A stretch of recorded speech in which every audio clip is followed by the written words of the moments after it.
ui strawberry fura po hian ra hian lo thul mia lo ui hitami te hi lo lian lut tuk hei an la sen char chimi pu hi lo ra na sanei nal thei top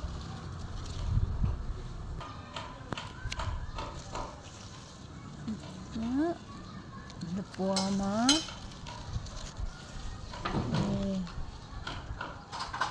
sen moi tar lut tuk lai mi hi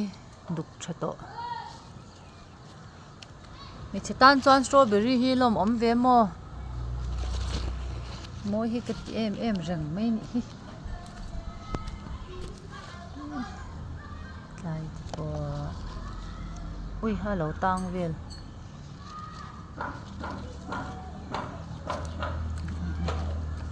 po hi ase